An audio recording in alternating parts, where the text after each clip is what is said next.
रामायण के दो प्रमुख पात्र हैं, एक भगवान राम और दूसरी उनकी अर्धांगिनी देवी सीता। देवी सीता की महिमा ऐसी है कि राम से पहले देवी सीता का नाम लिया जाता है। देवी सीता को लक्ष्मी का अवतार माना जाता है, लेकिन विभिन्न रामायणों और पौराणिक कथाओं में देवी सीता के जन्म को लेकर रहस्यमय और रोचक कथाएं हैं। इसकी वजह यह है कि देवी सीता के माता पिता भले ही सुनैना और राजा जनक कहलाते हैं, लेकिन यह केवल इनके पालन पोषण माता पिता है। इनका जन्म भूमि से हुआ है, इसलिए इनके जन्म के संदर्भ में कई कथाएं मिलती हैं। देवी सीता से संबंधित एक अन्य कथा का उल्लेख अद्भुत रामायण में मिलता है। इस रामायण में लिखा है कि रावण ने कहा था कि जब उसके हृदय में अपनी पुत्री से विवाह की इच्छा उत्पन्न हो, तो उसकी पुत्री ही उसकी मृत्यु का कारण बने। इस संदर्भ में कथा का विस्तार इस तरह मिलता है कि गृत्समद नाम के ऋषि देवी लक्ष्मी को पुत्री रूप में पाने के लिए हर दिन मंत्रोच्चार के साथ कुश के अग्रभाग से एक कलश में दूध की बूंदें डालते थे। एक दिन जब ऋषि आश्रम में नहीं थे, तब रावण वहां आ पहुंचा और वहां मौजूद ऋषियों को मारकर उनका रक्त उसी कलश में भर लिया।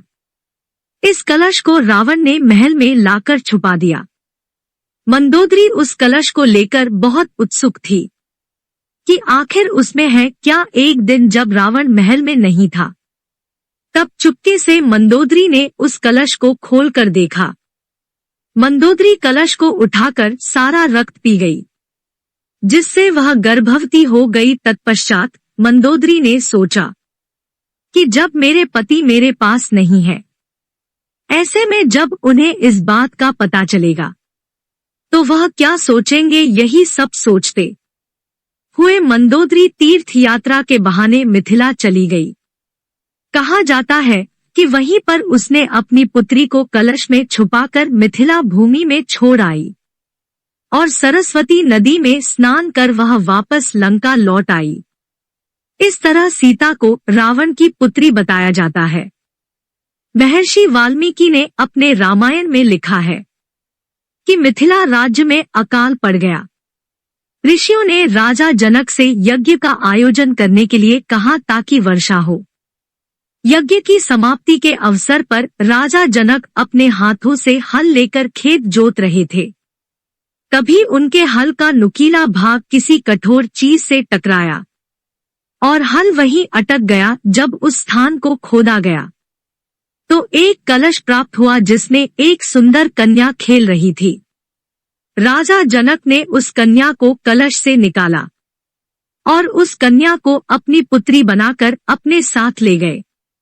क्योंकि जनक की पत्नी सुनैना उस समय निसंतान थी, इसलिए बेटी को पाकर वो अत्यंत प्रसन्न हुई।